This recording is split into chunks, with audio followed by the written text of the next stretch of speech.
Punk rock bread. It's Deano's punk rock sourdough. 4 ingredients: water, flour, salt, yeast. What did they vote? I'm just saying it could have been a thing.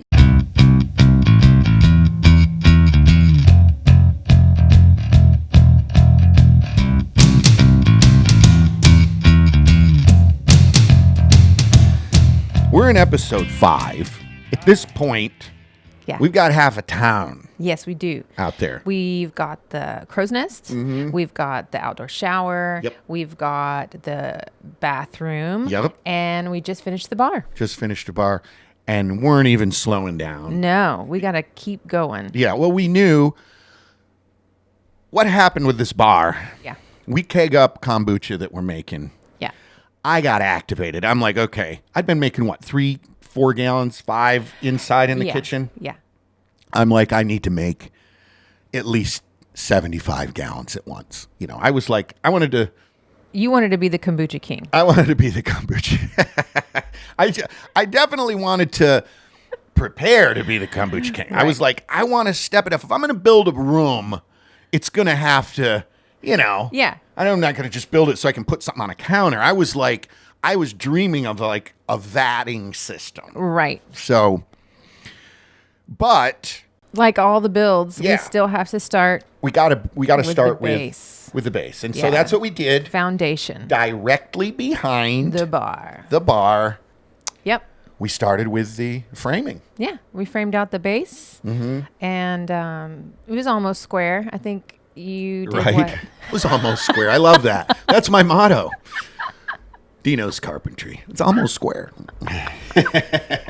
Well, I meant that it was intentionally 14 feet by 12, I think. Yes. Yeah. Almost square. Yeah. But I was ready. Threw my plywood down. Yep. Started throwing walls up. You had that. Your buddy came by and said, "Hey, you want some free paint? Here, go here." And Max turned me on to the free paint stop. It's like a recycling center down South Austin. You go there and you can get 5-gallon.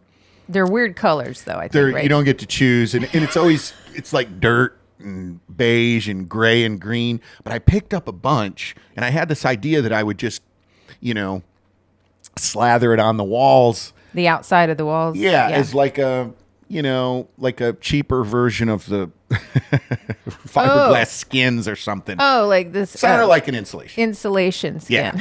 Yeah. Latex insulation skin. Yeah. So we went on, you were getting all your walls together, and you already knew you wanted it all white on the inside, a nice clean kitchen. Definitely went for that. Yeah. And per usual, I just painted everything. I like to paint things before I put it in. Saves time. It works, I think. Like banisters, studs, everything. You had a great suggestion. I knew I was going to put doors on either side. Oh. You wanted I wanted Dutch doors. Yeah. Because I grew up with a Dutch door in our house, and I just thought it was the coolest thing to be able to open the top and leave the bottom. Yes. And I thought it was cool because I was like, if this thing turns into like I'm selling kombucha out of it, right. I could have this sort of hee-haw barn door look. Hey, a hee-haw moment. Yeah. Or just a food service moment. Yeah. And it was a cool challenge. I was gonna have to build the doors, so I wasn't gonna buy them. So I was like, why not make a big swinging and they're ridiculously heavy. They are. But I think we have like 3 sets of hinges on there. They still swing great. Well, it quickly came together inside. And you really, this is something that you ended up I don't even think you knew what it was called at the time. Essentially made a wainscoting, which I guess I didn't know that terminology either. So I was just looking inside and I was like, well, maybe if I run tin halfway up the wall, it'll help with all the water and kombucha and any splashing. And it has that commercial vibe because I know that's what you were going for. Yeah. Mm-hmm. Yes, the commercial kitchen vibe. Yeah. And it does. Ironically, the kombucha sort of patinas it because of the acid. So if you don't wipe it off quick, the vinegar in it But it was working for us. And that still looks cool. I like the patina effect. Yeah. And at the same time, we didn't know if we were going to but above the tin. Oh, right. Well, I just knew that we were going to put shelves in there, so I decided to just leave it empty. And I think it has a nicer look And because just sort of maximize that space between the space. studs and Yeah. run all of our outlets high. exactly, because that's much more accessible for all the appliances or things that we Right. were going to use, the juicer, things like that. And then once I got plywood on the roof and I think you had everything white, and then we got up to the top, and in between the rafters, you decided to put different strips of color, I just painted the plywood, yeah. I'd already come up with a logo for the kombucha, which was is awesome. yeah, I it's loved a fox with like sun rays behind it. So I was like, yeah, maybe I'll just go with some funky colors. You know what it really reminded me of? It reminded me of fruit stripe gum. When I was a kid, there was this kind of Yeah, I think that was before my time. yeah, I was in the sevs. It was in the sevs. But it was just kind of like the whole room was those colors up top kind of gave it a 70s vibe. So Well, it kind of it made it. I don't know. It felt taller too. It felt like more room. I liked it a lot. well, we'd wrapped it all around. We'd got our doors in. We'd Yeah. got the other wall, the last wall. I decided to go ahead and put cement planks on Yes. and just paint it and use it as Future for yes, for the mural because right down the line was the crow's nest mural, and I knew, oh, this is great. I think I'm going to put the label on there. But Cool looking. as far as right then, we were done on the outside and we jumped inside. Once we got inside, now the planning, your little mind of grand ideas really could sit down and draw it out. I knew that I wanted a system that used gravity. I wanted to put these 25-gallon tanks up high Which are heavy. and then have it drip down into a secondary tank because I have been doing second fermentations where I took fruit juice and a little more sugar and then let them kazoo. Sorry. That wasn't It even a went sneeze. away. That was like you I got scared like and it recycled just, that. The whole sneeze just sucked back up into my nose. recycled that. Sorry. That's okay. There's no sneezing in a commercial kitchen, and I appreciate that. Yeah. Even if we're just talking Yeah. about it. Reabsorb the Yeah. sneeze. We Well, I'm going to just start out and say you really did put a lot of planning into how you wanted to do the high rise. Yes. And how you wanted to have that really be utilized for your process of making kombucha. Yeah. I knew if I wanted 75 gallons, I wanted gravity to work. I wanted it Yeah. to, stagger down to the next one. For the second fermentation, I want to be able to just drain it down. And then when I go from the final fermentation to the keg, I just wanted, I had to make those, Yeah. that bottom platform exact height of a 5-gallon Fernie. Yeah. I wanted to put those kegs on the very bottom, and I wanted to utilize all the room in there, and worked out really great. Yeah. Worked out really great. And I think one of the things that we realized is because of all that maximizing on the one side, there was a lot of room on the other side. Yeah. We put in, you found a cool porcelain I sink. love that sink, two-sided. It's We got great. a deep freeze, which Yes. was super cool because I wanted to I wanted to make a countertop. Yeah. See, you made this really heavy wooden framed out top, and now it just looks like a table. And we don't get in that deep freeze very often. We put the fruit in there. Right. But it's still cool to just it's have it. still super cool. We were maximizing so much space. Yeah. It was obvious that we had room for An oven. an oven. And I thought, why not? Yeah. Why not? It is a kitchen after all. So I found an oven on Craigslist for $50, even though it was natural gas. Yeah. Well, we should start by what we ended up using the oven for. So it was around 2020, and everybody and their brother and mother were making bread. And we Right. had a friend come out who was also out of work because the film industry had dried up. Yeah. And she brought us a loaf of sourdough bread. And I loved it. And I was like, I should make some bread. Yeah. And in true Deano style, you were like, I'm going to just jump all in. Find a video. Yeah. I found a guy, hilarious guy. There's some characters in that. Right off the bat, this guy, he's an Irish chef. And I'm like, oh, great. This is great. This is my people. Yeah. This is going to be great. Just, it was like bare knuckle boxing bread. he was just like, the first thing you got to do, you take out all your frustrations, you get your bread, you make it into a ball, and you start hitting it. You start thinking, he would be like, you start thinking about someone you truly don't like. And he's like, and you just unleash. And I was like, man. I was like, I knocked a tooth out. He was so like, he's like, and then you put it down. And you wait a little while, you're bringing it back, hit it again, hurt it, break it down, make it really feel truly miserable. And he was just like, what? And I was like, man, this is a lot of work. But I did it that way. And I was like, I stumbled on another guy one day. I think because I'm looking at these sourdough videos, this another guy pops up. He's a Swedish guy. Totally different vibe. He's just like, oh, you just you only take. I can't do a Swedish. No, you can't. It's okay. But he was just like, he was super calm. He's like, we take it, we fold it, we leave it. I was like, okay, what's next? That was it. He was like, we don't touch it again. And then we bake it. And I was think like, you had like maybe 3 times. You fold it 3 times. yeah, And you set it away. Fold it 3 times. He didn't move his teeth a lot. He moved his lips a lot.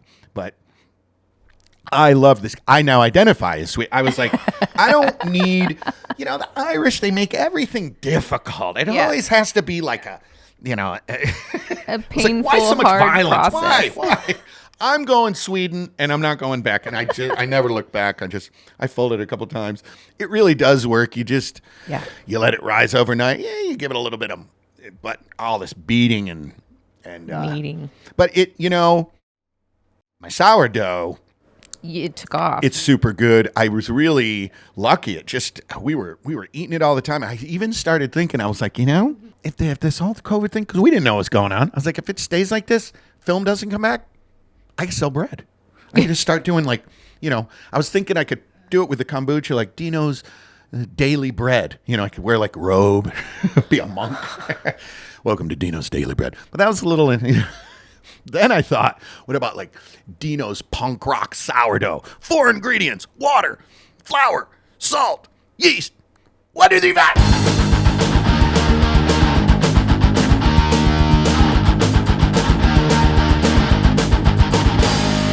Because there's only 4 ingredients. That's perfect. And very punk rock. Yeah. And it was high energy sourdough. Yeah. Luckily, the film industry did start back up. Yes. And we did go back to work. Yeah, because it's hot work. It's hard work. Well, part of the thing is that oven that I got, to make bread, you really need, most of those conventional ovens, they go to about 450, 500. Yeah. I had it on propane, so I overclocked the regulator. Because you need about 600 degrees, and I got it, and it was just, it gets so hot in that little room out there. Yeah. You gotta open the doors, well, that's also very punk rock to overclock the heater. We were just like, we were running hot.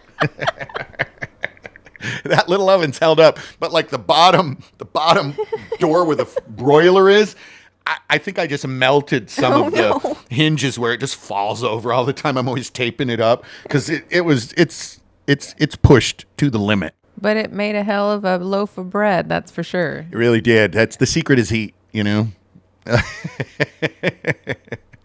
think it was about a year later.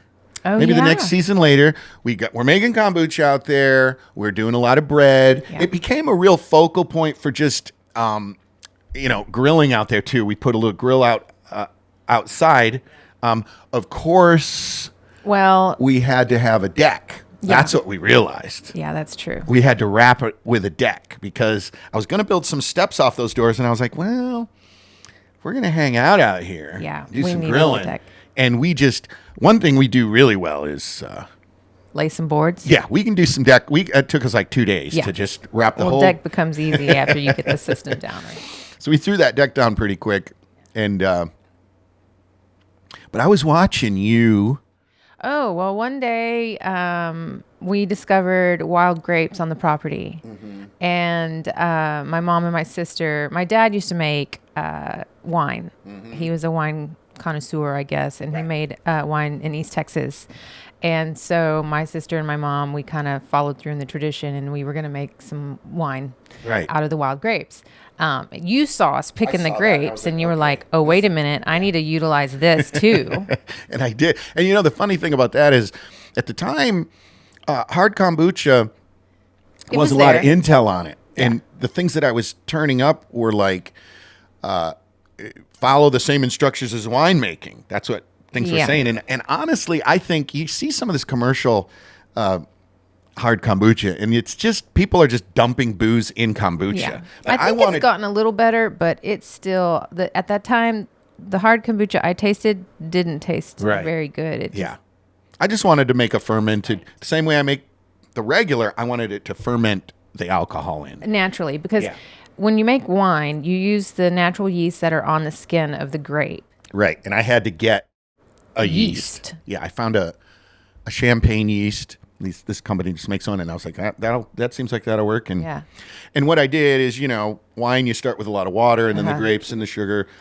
I just replaced all the water with kombucha. Yeah. So I think that's why Then you cap it off. You keep it from having air, and then that pushes it airlock. into Yeah. As opposed to the regular kombucha. Regular kombucha, you don't have an airlock. You let it gas off so it doesn't make alcohol. Yeah. I mean, there's infinitesimal amounts, like but fruit alcohol, basically. Yeah. yeah. So that was a real new endeavor, and I of course dove into that. Yes, with, just like the bread, you dove into making hard kombucha and a plethora of flavors as well. Because we have an orchard Yeah. with all these fruit trees, so I was like, I'm just gonna pair them with, we started with apples and then ginger. So we had the apple jack. Yeah, that was good. And I just realized this. I think one of the reasons you make so many varieties of flavors, not just because we have different fruit, but you love making labels. Yes. Yeah. And you make good labels. Yeah. I used to joke with people. That's the only reason I like making buildings, so I can put a mural on. I love making the labels and the artwork. art and the. Yeah. Yeah. So we had, now I think we have, I don't know how many flavors. Probably 10. Well, as I was saying, the Apple Jack was the first one. Then I did a Monster Mash. Oh yeah, that had That was just pineapple, which of course we don't grow, but I did some pineapple, and then I did a pineapple mango one, which is, that was Lucky one. Lucky Armadillo. Oh, yeah. Then of course the Dewberry Foxtrot. Yeah, and for people who don't know, in Texas, dewberries are basically our wild and we got a ton of berries. them. Yeah. We have a ton of them out here. So we did a dewberry, and that was getting into the, sweet, but it had a nice little tart. Yeah. And of course, plums. We have our two plum trees are just amazing Yeah. at producing plums. Yeah. I hate to say that because I don't want to jinx it, but and that's the Flying Tiger. delicious. Yeah. Flying Tiger. It's almost like sake, people say. Yeah. It has that flavor. And in fact, people come and taste the wine, and they really can't put their finger on what it really tastes like. 'Cause it doesn't quite taste like wine, but it has a very unique flavor profile and very delicious, I think. And of course, as I found out in my winemaking, I was always eager to harvest after 18 months or maybe even 2 years, and they turned out well. But I started getting so many bubblers going at once that I discovered that I had a peach one in the back that had been there 3.5 years. Yeah. And when we pulled it out, it was like peach schnapps. Oh, it was so good. It had gone beyond wine. Yeah. And so that's when I'm like, wow. It really does taste better the longer you leave it. Yeah, there's really something to this. And Which is ironic too, because you don't drink. So you're always like, okay, come back here and taste you're this. my I just tester. found this. And I don't mind. I'll be the taste tester for sure.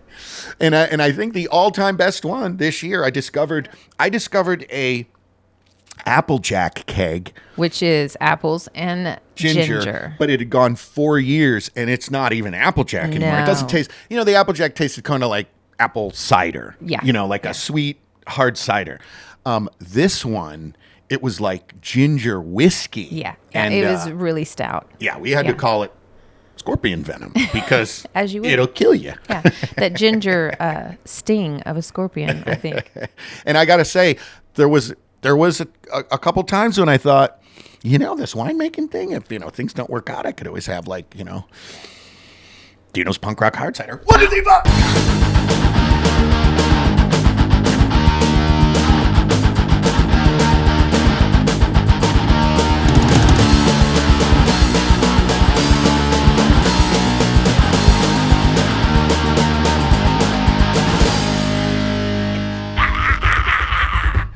But We don't need to do that because we don't want to sell alcohol. we don't sell alcohol. That's Absolutely, the we thing. do not. We don't sell it. We're like PBS. If you make a donation to the bee farm, to the wildlife habitat, maybe you can take a bottle home. No, you can. You can. I'll give you a bottle of booze as a gift, as a friend, with your charitable donation. But that's the only way. We don't sell it. I don't want to get in the business of... No, we're not in the business. We're not. But we make an awful lot of it. Yeah, we do. We're in the business of drinking it. Yeah. Or I'm in the business of drinking we've got some, a lot of people don't know this. People have asked me about the stage, and I'm like, no, it's a store. Yeah. Which this one's... Our set. We're going to have to do a whole episode on this. Like, what, 7 or 8? Yeah.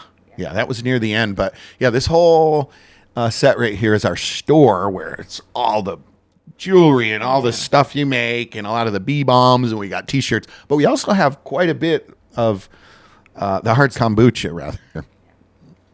It's good stuff. It's free. It's free. I think it's about time that we go and take a tour of the kitchen itself. Oh, yeah, definitely. We need to go out there, look at my tank work. Look at your scobies. Yeah.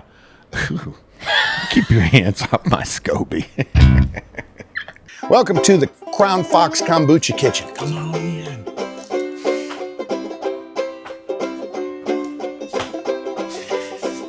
This here is the world famous, patent pending, 75-gallon ferment system that I came up with. It's actually not that complicated. I wanted to have 3 25-gallon tanks of kombucha brewing at once.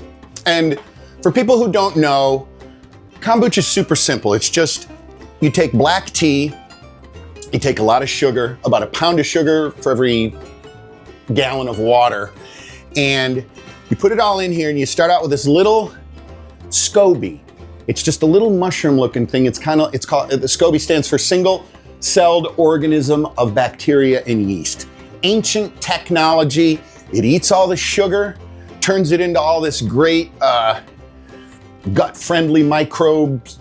It's just good for you. And it tastes great. Sometimes, not always. Usually people stop at this point after, it takes me about 6 weeks to ferment a tank like this. And it's always a little different. Sometimes it can have a little bit of a vinegary taste, but also it could taste like okay. What I wanted to do, because of this tier system, I put a little 15-gallon bucket down here. I screw in my my super high-tech PVC drip, and then I just drop it down in. This isn't ready to go down yet, but I'll just drop down about 15 gallons. I never really empty it out. You sort of just pull from it and then you replenish, keep it kind of going. When you only pull a little down, it's easy to replenish it and have it build it back up.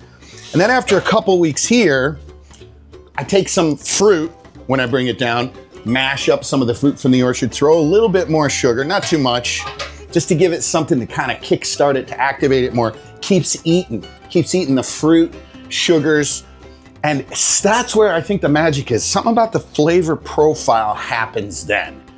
And you know what I like about it too is it's not exact science. If I let it go for 10 weeks, doesn't matter. If I let it go down here for 2-3 weeks, it's okay. If you're busy, you can let it go another week. Changes the flavor a little bit sometimes, but usually not for, not in a bad way. And I just throw this on, same thing, drop it down into my Cornelius kegs, never have to lift it. Then I keg these guys up in the bar, throw them in the fridge. Pretty effective system. It's worked out really well. It's been really almost trouble-free. If I didn't have, I don't know if you saw, I'm on a crutch. Had some surgery on my ankle about a month ago. Normally, I'd love to jump up here and show you guys the SCOBY. It's just a big mushroomy thing, but I don't need to do that today.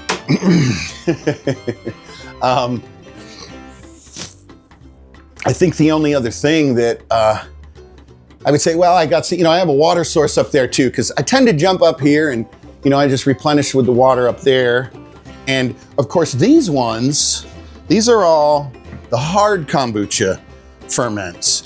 I like these plastic bubblers because they're They don't leach plastics, so they say, but they've got these great little, it's like a food grade plastic, and they've got these great little, these little spigots on it, which is perfect when you're letting something sit for 2 or 3 years. You want to just take a little sample from it. These top ones here are all ones we started this last fall. Dewberry, some plum and some dewberry, more plum, got some figs. And then there's a bunch that have been fermenting down below. This system works really well. Like we said inside, you throw a little yeast in. As it goes, you just give it a little shake here and there. It's really kind of foolproof work. You just let it sit and it almost always works. The only thing that can happen is if you lose your airlock, if you lose your water up top, you got vinegar. But it's usually great vinegar. So it's kind of a win-win situation. Out here on the deck, we've got just a very rudimentary barbecue setup, which I think that's gonna be a build that we do here in the future. I wanna put a hard tin roof on this, extend it out about 5-6 more feet, maybe put a pizza oven there, wrap around with this barbecue section, get a bigger area to grill, maybe a griddle on one side, proper bar that comes out, maybe like even a sort of a bar here to eat, because it's all about the eating out here. This is where it all is, but long before I do this, we're gonna be going after this stage build. We built the stage, put a roof on it. It's 27 foot wide by 22 feet deep roof that we did, which was crazy. I did it in the middle of the summer. But, you know, I guess until then, thanks for coming and checking out Deano's Punk Rock Kombucha Bar. What